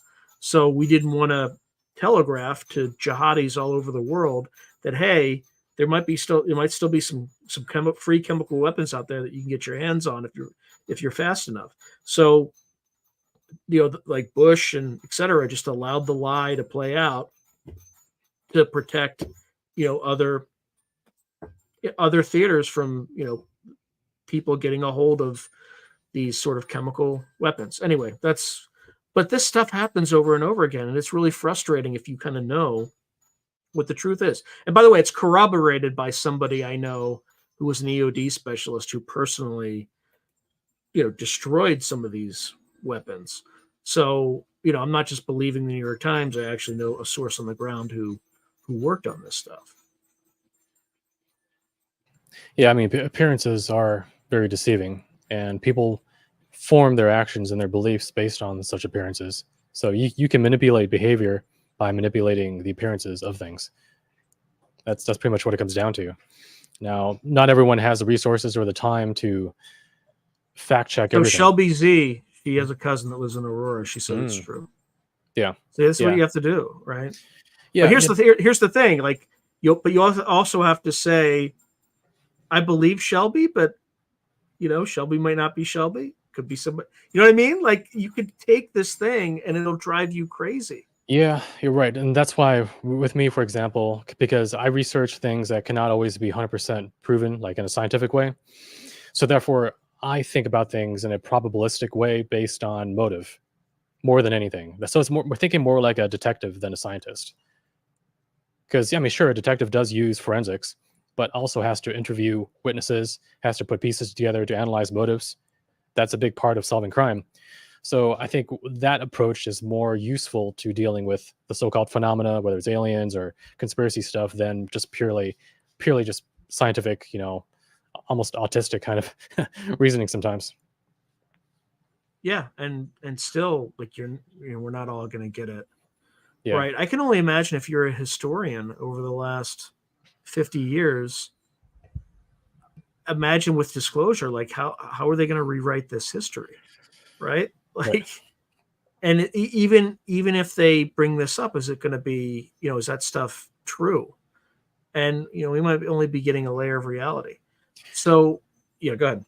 I was going to say, like, that is a big reason why society is so divided. It's because we've been given the luxury of believing different things. Like, you can believe your thing, I can believe my thing, and because there's no one proof that tells me who's right, we will forever argue about it because we had to make an irrational decision to stick to our viewpoint. And I say rational because there wasn't that one definitive piece of proof. Because if there were, then you could definitely share it with someone. So the reason why I bring that up is because truth, in the end, will be the thing that unites us. Because right now, the lack of it is what has been dividing us. So disclosure, as much trouble and heartache and disruption it can cause, in the end, I think it will be the thing that unites humanity. Yeah. So this is interesting. Chat GPT is rewriting history daily. Yeah, it's true. You can get into ChatGPT into a self-referential loop if you ask that weapons of mass destruction question. Mhm. Because then you say, well, here's the article from the New York Times. It says this. And it would be like, oh, those aren't the same weapons from 1983. Therefore, like it just spins and Yeah. spins out of. All right. Anyway, I'm trying to Yeah, cycle through a lot of these yeah, questions. exactly. And just to go on a little tangent here, when we're talking about AI, it's all about what AI has been trained on and what guardrails have been artificially put into it to Mhm. massage its narrative. And so, actually, I think that's the reason why, even before the advent of all these like Chat GPTs and Claude and all these other AIs, like 10 years before that, that's when a lot of the internet censorship really kicked into high gear because I think they were starting to scrub the internet data of things that would be contrary to the narratives that AI would eventually be trained on. So that now Mhm. AI has been trained on like a curated, manipulated database and is therefore repeating intelligently, well, not too intelligently, but is an agent of the agenda that, corrupted that data to begin with. So I think what we'll Mhm. see now, I know opinions on Elon Musk are pretty divided, but just looking at it just superficially, he's trying to create an AI that is more truth based. Now, whether you believe that or not, that's a different discussion. But at least openly, that's what he says. And what that points to is the idea that as AI gets more and more powerful, if the world survives that long, you're going to have almost like competing thought forms or competing gods in a way. In other words, AI intelligences that are based on different values, different data sets that are becoming agents of different alternate realities to each other. So I think that could go in a very, really weird direction culturally. Yeah, totally agree. And then that's despite there's an additional layer of what is the real nature of reality, right? Are Mhm. we, if you think about, I think Everett's multiverse theory, right? Are we all in the same kind of quantum timeline, or are we constantly shifting and Yeah. out of kind of different quantum realities on an individual level where some sort of, I mean, now I sound like a new ager, but some sort of manifestation of kind of curated, you're curating your own reality. I mean, I don't think we understand enough about quantum mechanics and how all that or at least the implications of it, affect that, because that might also be an aspect of this. We might be getting the realities that we're, where our intentions are, Yeah, right? well, because reality does, as much as I hate to say it, it does seem to function a lot like one of these AI, like ChatGPT, or like a large language model is what they call it, in the sense that, okay, whatever it's been trained on, fine, but your input into reality seems to then cause reality to weave narratives that get reflected back towards you according to what you put into it. Now, that sounds pretty new agey, but anyone can verify it for yourselves if you just keep track of your emotions, your thoughts, your beliefs, and then what experiences you have in life. You'll find that there's a correlation. So if you go through a time period where you're very much in the gutter mentally and spiritually and emotionally, you'll notice Mhm. that you'll get an increase in accidents and bad things happening. Even people that are close to you, their lives might start getting more negative. So it's this weird reflective phenomenon, which is weird because even John Keel in the ufology field, he noticed that reality is strangely reflective. So when he was investigating a lot of these paranormal encounters and encounters with aliens or whatever, he noticed that if he came up with a new theory about what's going on, all of a sudden what he was dealing with would start giving him confirmation of it. So at one point he realized he was onto it, right? So what he decided to do was come up with this fake theory. Just come up with a fake theory. And he wrote it down, and sure enough, the thing started responding and started giving him confirmation of it. So there is an element to reality that is reflective, almost as if it's taking our consciousness as one of its inputs and then feeding it Mhm. back to us in terms of the probable futures that we bring into our lives. Now, that doesn't necessarily mean that we are all individually like in our own realities and we create our own reality 100%. I don't believe that's the case because it seems to me more like we are kind of chain ganged together. So if you were to manifest something in your life right now, I would be able to check and see that, yeah, sure enough, that happened to you. You know, it's not like we're totally at odds with each other. But the Right. thing is, but you and me both are inputs into this reality system, and that's very interesting. Yeah, and then at the macro level, it's just like the integration of millions of different human consciousness is, in terms of, kind of sets the direction of the entire species. But in your own life, there are things that are independent for you of most of the system. Right. I mean, there's always going to be some sort of tether, but those things, maybe you have more of an opportunity to control, manifest, whatever you want to call it. So I just, there is something to it, though. I'm not saying that I can like manifest a Guinness and it'll show up next to me, but Yeah. uh, when you're talking about subatomic particles, when I'm looking at, watching it hit the screen, it's just going to manifest as one particle. If I'm not watching it as it goes, right, it's going to be a fringe pattern, Hmm. right? That wave function is not going to collapse. You're just going to see the probabilities. Yeah. See, So so the thing real quick about wave functions is that wave functions extend into the future and into the past. So these quantum clouds of probability, they're not just here right now, they're extended into the future and the past, meaning that when you talk about collapsing the wave function, you might end up collapsing the wave function of something that happened like 100 years ago if you happen to open up a really old book and there on this particular page is a word that has a very high synchronistic meaning for you. What if that word wasn't actually there prior to you opening up the book? What if that is something that happened because 100 years ago, the author who wrote it decided to go with that word instead of another word? So that's a little quantum flip in his brain that got changed, perhaps even from the future, in order to give you that little tiny synchronicity. Now, it's not a big deal because it doesn't affect his life. It doesn't violate his free will or, you know, change things necessarily. So there are all these open spots in the timeline in the past, I think, that are open to influence from the future or from the present, like right now, right, going to the past. retrocausation, right? Hmm. Like time works both ways. It's Yeah, not unidirectional, and right. I think the physics kind of shows that. It's hard to figure it out with our or try to understand it with our monkey brains. So Richard Wilson has a question for you. He's asking if there's a simple free energy generator that an average tinkerer could build. See, it depends on how simple or what do you mean by simple? Because if you're someone who's good with building things, then maybe, right? But if you're someone who's not, then it would be very difficult. So my answer to that is there are different approaches to free energy generators. I think the most reliable ones are the ones that use plasmas or high voltage pulses that go out in a radial way. And I mean, there's physics reasons for that. It's in the equations, and I don't want to like bore everyone with that. But just to say that if you look into plasma stuff, for example, then that is one. However, plasma is not an average tinker kind of thing because you need vacuum pumps and evacuated tubes and so on. So it's difficult. So there's that. And then there's also magnet type generators. However, a lot of the videos that you find online of magnet generators, you have to be very careful because those are the easiest ones to fake.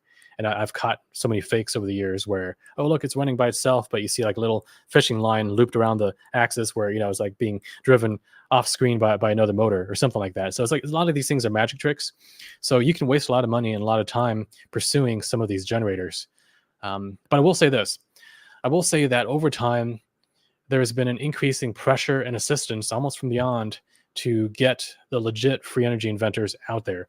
So you're going to start seeing more and more of these legit things coming to the fore. So if you just keep your eyes open, you'll start noticing the ones that are more legit. But to answer your question, look into, for example, the Paulo Correa, Correa type devices, the plasma generators. The Correas, I mean, it's him and his wife. Man, they are legit. Like they know what they're doing. There's that. And what else? The Edwin Gray stuff, that's real from what I can tell, and so on. So just go to rexresearch.com. So rexresearch.com, and go click on the Civilization Kit, and there you've got like a huge index, like a database of all these articles of all these different fringe inventions. And some of them are probably fake. Maybe they weren't what they thought they were, but there's a lot of legit stuff in there as well. So just check that out. I have to read this because it's so inspired. It just says, what if Sean's background suddenly dropped and he was overlooking a burning pit where orphans mine mercury rock in the dull glow of open lava nests? I think that would be great. Anyway, that I thought that was inspired. I would have to remove the orphans because I'm sure it would break some YouTube like child something or whatnot. But yeah, replace them with like little gray aliens or something. That'd be entertaining. Like little gray children or something. But all right, so what do you think is gonna? How does the next decade proceed? Is this gonna quicken, or are we gonna be part of this kind of miasma, this kind of stagnant miasma for? Yeah.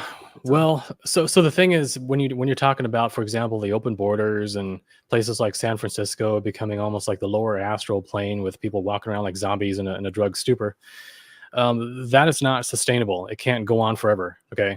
Now, one of two things will happen. Either it will defeat us in the sense that we will all be drugged up zombies in a stupor, or there's going to be an extreme backlash against it. And that's one of the things that I've been warning people about, which is that a lot of this, I don't even want to call it leftist. Let's call it authoritarian. A lot of this authoritarian stuff. Yeah, it's totalitarian stuff. Yeah. A lot of it is, it's too out in the open, and it is too in everyone's faces, and people are getting sick of it. So the demographic of people that are tired of it is growing every single day. Because every single day, it seems like the news media, alternative media especially, is feeding us a nicely packaged injustice or hypocrisy or some degeneracy that's going on that we just like, it makes us want to gag. Okay. And so if you're gagging at that stuff, you can be guaranteed that there's other people that are also gagging at it. And the thing that does is it builds a kind of social, political, cultural pressure for solutions against that. Now, that's very dangerous because early 1900s Germany, that's the same thing that led to what happened in Germany. Is there's a lot of degeneracy and people being taken advantage of in Germany because they lost World War I and they're under the Versailles Treaty and they're really upset they're highly demoralized. But hitting that rock bottom is what allowed something else to come in as the solution, and people went nuts for it because it was like, make Germany great again, and voila, we have the 1940s. So we have to watch out for that. Now, just because something follows a similar trajectory in the sense of saying make America great again does not mean it's necessarily like early 1940s Germany. All it means is that it's possible that there are certain forces, government forces, intelligence groups or whatever, that know that formula works. Might even be using it for a positive purpose. So, don't like conflate the modern thing necessarily with the early German stuff, because it might be it's a similar method towards different ends, So that's why I'm still sort of optimistic about it. However, let's say that doesn't happen. Let's say that we're in 2025 and Kamala is president. She can barely speak and things are just getting worse and worse and worse. Well, I think at that point, if there is no so-called help from above, whether it's divine stuff or government stuff or whatever, then it will fall upon the people. And once people realize that it falls upon them, that's where you get the potential for any sort of civil war situation or just an insurgency or some sort of organized resistance against authority. I don't even think that. I think if people just stop paying taxes, that would cause enough of a. Oh yeah, it's going to be everything. It's going to be broad spectrum. Like it doesn't have to necessarily be like a Civil War movie. It can just be civil disobedience of some sort, whether it's a tax rebellion or some sort of a social political thing. But you would probably see some degree of breakdown of the social order as we see it right now, and so eventually it will still hit a singularity point, and then there will be something beyond it that could be positive, but there's a dark tunnel that you'll have to go through, so we can get the revolution either now or we can get it, a couple years from now. That's what I think. Yeah, I think if the powers that be, if you have kind of a totalitarian regime, right, either one, I'm not, let's just say they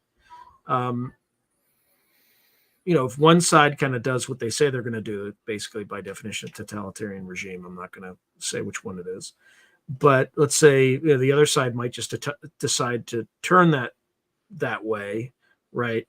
But either way, if they go kind of totalitarian, what you will see is people will start to solve their own problems. Mm-hmm. And as they do that, it is how that regime chooses to respond to that kind of self-help sort of mentality. If they choose to crack down, then they will get kind of the worst case scenario. If they choose to kind of ignore it or to enable it and kind of push away from this totalitarianism, we have a chance of getting out of this with some level of I wouldn't say ease, but with minimal disruption. Right. What I'm worried about, though, is every time, the government has been caught doing something, they double down, right? And it's not a healthy, because they're worried about losing power, but in doing so, they make the argument for why they should lose power. So I'm hoping that calmer heads prevail, and I don't think anybody should overreact. I think we just need to be very methodical about how we respond to, what we're going to increasingly see as a lot more gross injustices. And it's just lying to the media. Let's abstract ourselves from political parties, but to call someone a liar for saying something that was true, right? Like, Harris was never the border czar. You're lying. She was. Yeah. And it's just like, it's almost like they're lying to our faces, and they don't care, right? And I don't know if they realize that or if they, but I don't know. Well, there's the other risk too, that you have these things show up and people are like, I'm with you. Mm-hmm. You're better than what we have. Right. So I'm on your side now. Yeah. That. Right. That is sort of where things are pointing, in that we do have just mass exposure of incompetence in human leadership. And people are getting very upset with the system. Especially if things are taken to some degree of war, even an EMP attack or cyber attack or something that causes very great difficulty for a lot of people's lives. When that happens, what are people still going to be trusting in human authority? I don't think so. I think if an alternative were presented, they would probably they'd probably go for it. Like a lot of people would. So then at that point, it's no longer like political fighting.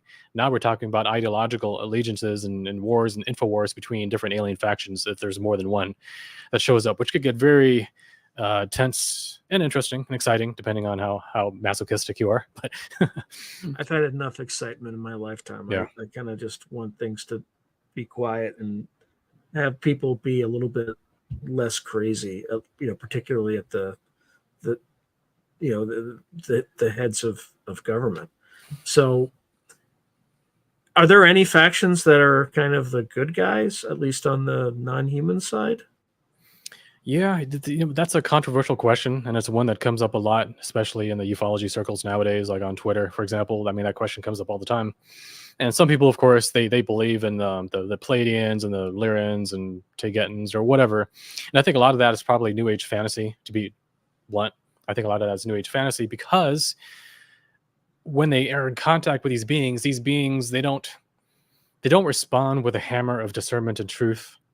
They respond with a sappy, gooey, new agey kind of emotionalism that isn't necessarily helpful to us being more sovereign, more discerning, more pro-truth, right? So it seems almost like it's like a cult-like pacification that is happening, like a tranquilization, like a tranquilizer dart to the neck. That's what a lot of these so-called, good sources out there are like.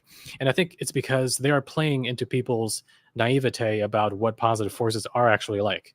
Like we think of it more from a comic book perspective through Marvel entertainment, that sort of thing. So we're conditioned to think of these non-human good guys like that, when in truth they are more like they operate more like a military or intelligence agency that is trying to do good, but I mean they're very discreet about what they do. Like you're not going to see the CIA walking down the street marching. You're never going to see that. They're like in the shadows. They've got undercover people everywhere. So I think these positive forces, if you want to know who they are and what they operate like, most likely you will never know that it's actually them, because they're very discreet, they're very careful, and both for their own safety and also because the more open they are, the more susceptible we are to worshiping them or persecuting them or being affected.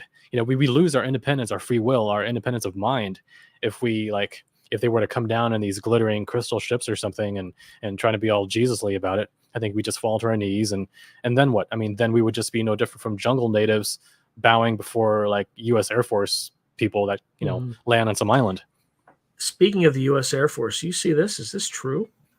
So Jalal is saying the Air Force is serving warrants with the FBI and SWAT now for Area 41 website for mentioning Element 115. Crazy town. Yeah. Right? Like this is the element that Bob Lazar mentioned decades ago. So yeah. why Okay, it's like stuff like that's crazy town. If true, we'd have to verify. Yeah, well, I mean, let's assume it's true. Then the skeptic would say, well, they're only going after it because nowadays element 115, the only way that you can produce that is through nuclear processes. So it falls within the nuclear weapons program. So anyone who's mentioning it is giving away nuclear state secrets, and that's why they're coming down on them. But there could be something totally else going on with that as well. There's just a lot of weird things going on. There's weird things going on right now. Maybe there was somebody who worked in a lab that actually did have something to do directly with element 115, and I don't. That's independent of Bob Lazar. Like Bob Lazar may have spoken about it, but maybe there's somebody who knows how to synthesize it, and that information was leaked. But what was I going to say? I just have to acknowledge the obscure John Brandenburg quote, "We're all the smoking hot alien space babes." That's straight out of just wait 10 years. I have to also acknowledge the Lovecraft reference to Uncle Dag, or not Uncle, but Dagon. Mm-hmm. Let's see. Years ago, he's on my radio. Okay, I guess he's talking about you. Okay.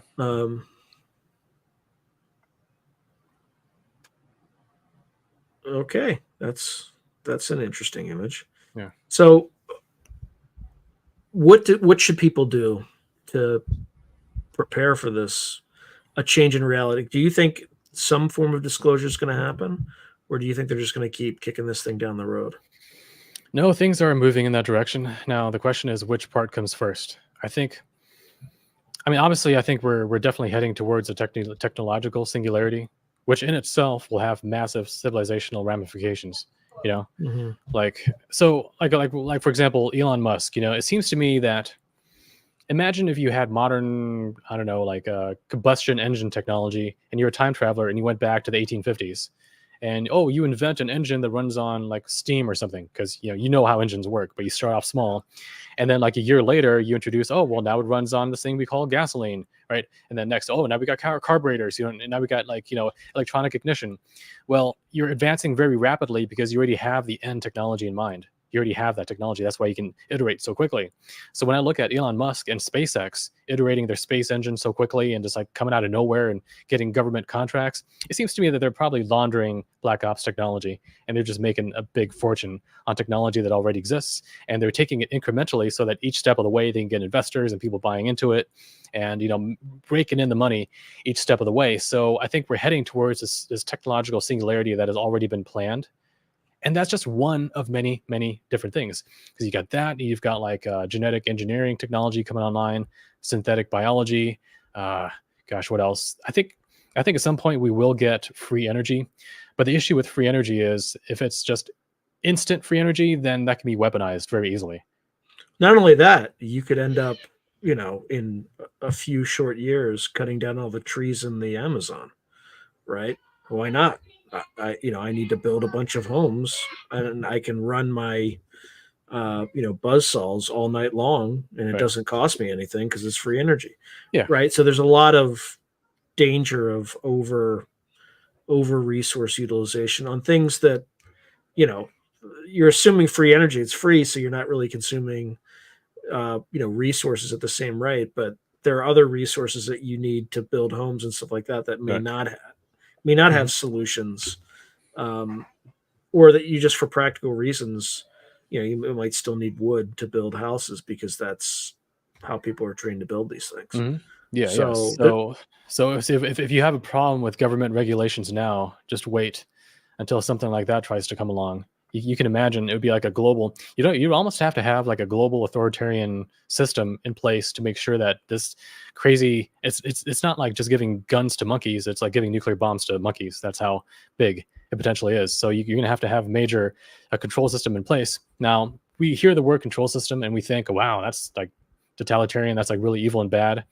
But if you look at potential information regarding positive alien civilizations who have a united world and things are really peaceful there, if you really look at what they got going on, they have an authoritarian system going on where there's not that much freedom, unfortunately. I mean, there's more freedom than like some sort of gray hive mind Borg type system, but they have still less freedom than we do right now. I think right now, or maybe, I don't know, like 20, 30 years ago, that's probably the most amount of freedom that humanity has had in a very, very, very long time. So mhm. now we're starting, we went over that hill, and now we're starting to slide back into a kind of a authoritarian system, whether it's good or bad, one of the two. But I think we're heading towards definitely a loss of privacy, freedom to some degree. And I don't know, it's going to be a real battle of the heart and the mind for sure. Well, even I think right now, though, I would say the technologies that we each have at our fingertips are far more powerful than I mean, that just goes without saying, than the technologies we had 20 years ago, in the sense that, I mean, just take this technology here. To your point, while they're kind of clawing back and, shadow banning people and dampening their reach and things like that, if you can still start a channel on YouTube and reach more people than CNN, right? Mhm. Like there are plenty of channels that are there already. Yeah. So that's what I think is pretty scary to some of these people, and which is why they're trying to, they talk about combating disinformation and misinformation and internet safety. And whenever I hear that word, it's just my 1984 flip switch goes on, Hmm. right? We had the Ministry of Peace and the whatever they had all sorts of ridiculous Yeah. ridiculous titles for the opposite of what they really are. Yeah. The Now, Ministry of Love, right? Like, right. Now, one thing to consider is that if humanity is to move towards a future where where we have free energy, we have psychic abilities, we have these awesome new technologies and the spirituality to go with it. You can't do that through top-down totalitarian measures because there would be just too much resistance to it, and I think humanity would self-destruct before it ever got to that point. So then the question is, well, how do we get there then? And my answer is maximum truth, regardless of the consequences. Because truth, and I'm not talking about just about like scientific truth, but also the truth about human origins, maybe the spirit, the soul, what reality actually is. Once certain knowledge comes into you or civilization or whatever, that automatically leads to a cultural shift because you can't hang on to your old assumptions, your old value systems. It's transformative. It transforms you the same way that it transformed the early beginnings of the dark state. They came into acquisition of certain knowledge, technologies, and it changed them. And I think that something like that could happen to humanity at large, where we get massive truth dumps, and it's going to create a lot of problems and friction. However, it's going to lead to an evolution of our culture, of our mind, of our self-perception of who we think we are as a species.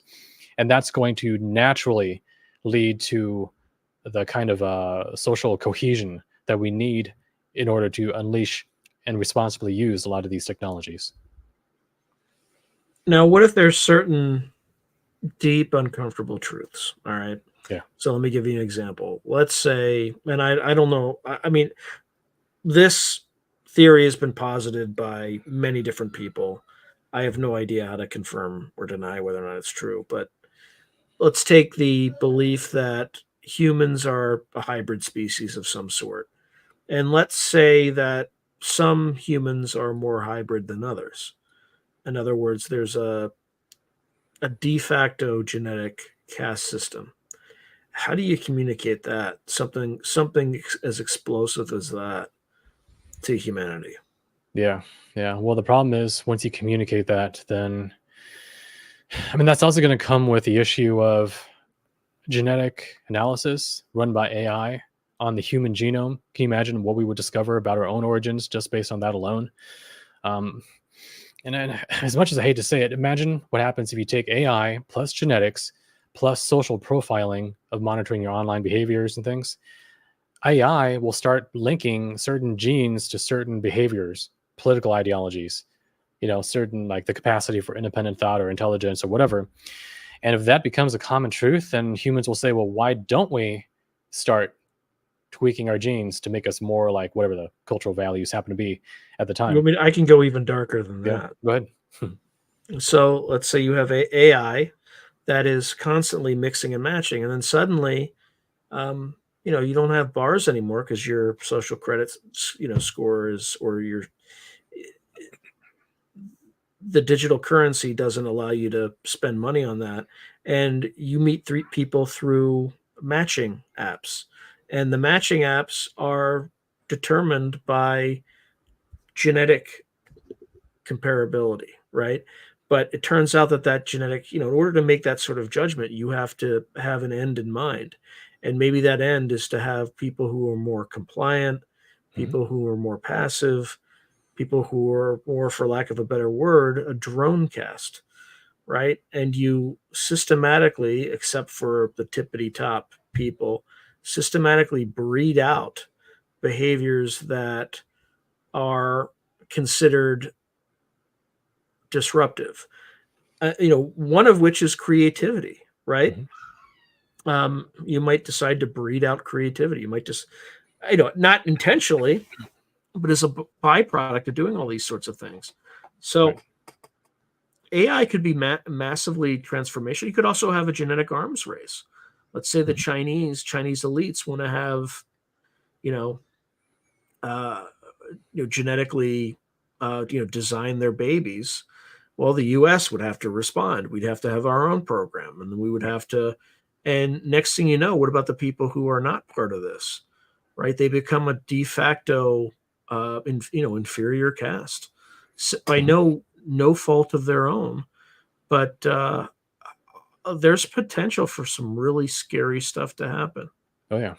Yeah. And if we look at like the Greys and the Mantids and the Reptilians and all that whole gang right there, well, it seems like they are the end product of a similar process.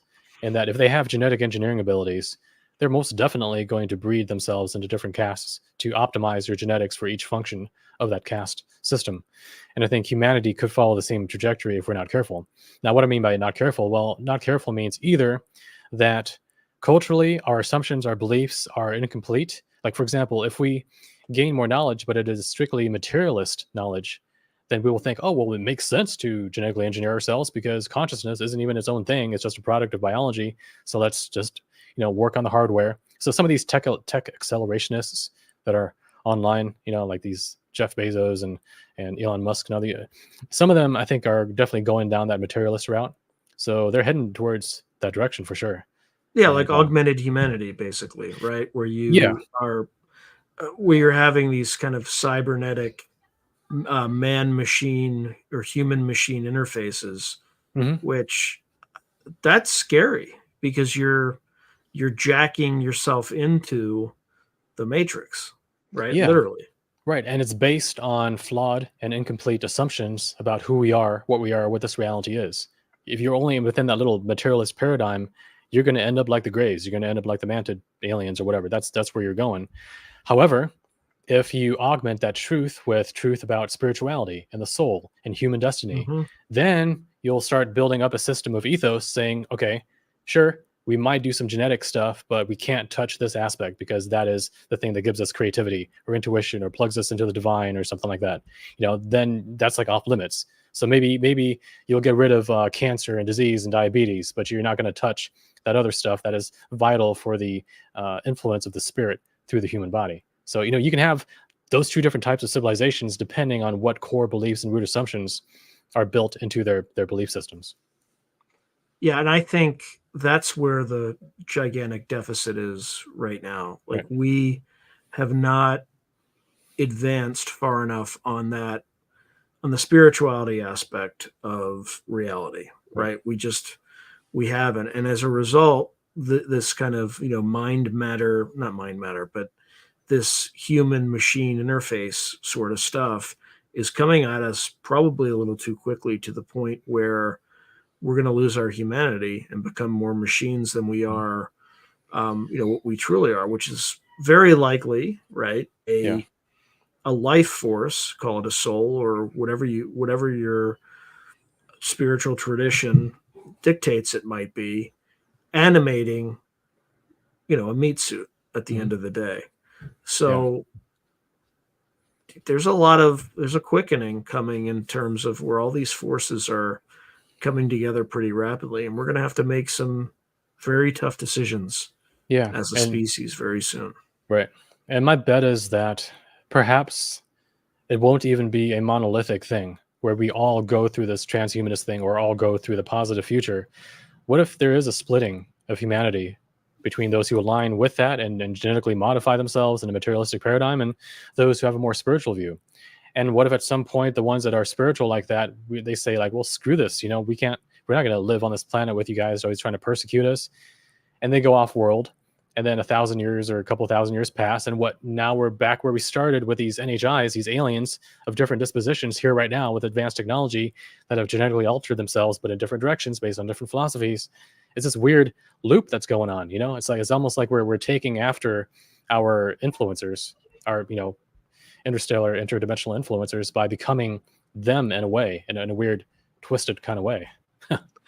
So the short story author, science fiction author Ted Chiang, I think wrote a recent within the last 1 or 2 years, short story in Nature magazine where it looked at exactly that. It looked at two branches of humanity, kind of a more um, pure version of humanity that kind of is roughly where we are now, and then another version of humanity that was ultra um, modified by AI, and it tries to it shows the AI having this version of humanity having a conversation with itself, and it's completely unrecognizable, even Mhm. though it has its own order and symmetry and is you know would be understandable to that subspecies or probably new species after all, right?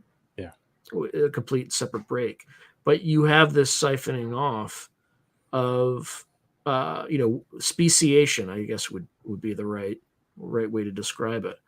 And I think we're at that point where you're going to see, when I interviewed Dr. Gary Nolan, he argued that people who have these structures in their caudate putamen, right, they're increasingly marrying people who have the same structures, and those structures are highly correlated with both high IQ and high psychic ability, right? So remote viewers and things like that.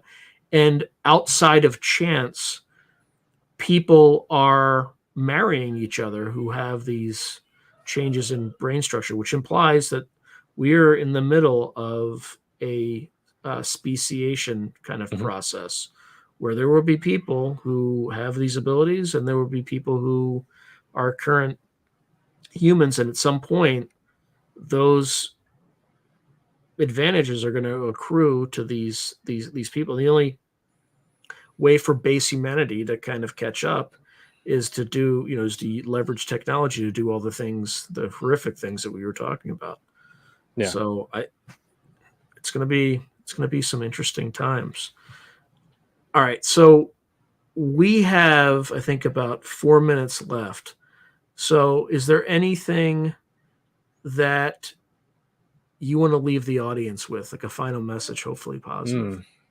Well, I think a final message would be, one of the big problems that we have as humans is really not knowing who we are and what we stand for. And it is because we are confused within ourselves, not being able to distinguish between what has been grafted upon us in terms of societal value systems and programming and, chasing materialism or whatever. We can't distinguish between that all the time versus what we came here with. In other words, our intrinsic spiritual values that are inscribed into our consciousness and into our soul. And so if you simply start contemplating on that and making a list of all the values and the goals and ideas and dreams that you stand for, you can feel if those are genuine or whether they're not genuine. And you can start separating the things that you're merely covering up your inner traumas and wounds with versus things that are truly resonant with your soul and make you more alive and, they light you up, like a light bulb. So if once you make that list, you can focus on those every day and use that as your compass in order to kind of align yourself more with your true purpose, your entelechy, your destiny in a way. Okay. So just remembering who you are in that sense, just by listing it out, that can go a long, long, long way towards guiding you towards the true life that you should be living. And what should people do to kind of accelerate themselves onto that path? I think one of the best things to do is to start contemplating more. I like to contemplate in a notebook. Some people have to go for walks. But the thing is that the more contemplation you do, the more you run the world and the senses and information that you get through your intuition, through your discernment, through your judgment, building those things up. So you're exercising your capacity as a spiritual intelligence to figure out what you really stand for, what the truth is, to see lies, and it just starts quickening you and starts sharpening you. Whereas if you don't do that and you just let the social media and the world kind of form you, it's going to take decades, if not multiple lifetimes, to even get to the same point. So if you can focus within, start thinking more, consulting your heart, your intuition, all your spiritual intelligence traits, the more you exercise that, the more you speed up your own personal evolution. That's what I think. So the answer lies within. And I guess that's all we can do. If there's one person aside from your books, which they can also find on the playlist that we have for you connected to this, if you go to any of those prior episodes, you can find some of the books that you have. If someone's just starting their journey, what one book would you recommend where they start? See, I think spirituality matters more than just political conspiracy stuff, because political conspiracy, that's going to work itself out one way or the other. But the spiritual things, those are the things that you're stuck with from now till the end of time. So I would say start with some sort of a comparative religion book, so you get an exposure to different ideas, and do it from a guy or a woman who is very lucid about that topic. So my personal favorite on that, I guess if you had to make me pick one book, it would be The Inner Reality by Paul Brunton, Brunton. And actually Christopher Reeves, the guy who played Superman in the 80s, that was his favorite book. He loved The Inner Reality by Paul Brenton. And Was that before or after he broke his neck? That's important. you know, Yeah. this was also before, but continued to be afterwards. So that was his favorite book, and I think that's a really good comparative spirituality, comparative religion book by someone who did a ton of contemplation and meditation, and Christianity, Hinduism, Buddhism. He worked through all of it, and he tried to put the best of each into this book. So I think that's a pretty good one to start with. Yeah. All right, Tom. It was an absolute pleasure, and thank you for appearing on the Through a Glass Darkly radio and United Public Radio. And we'll definitely at some point have you back on again. I think people are really happy to hear from you. So thank you, my friend, and talk soon. Thanks everyone for listening. Take care.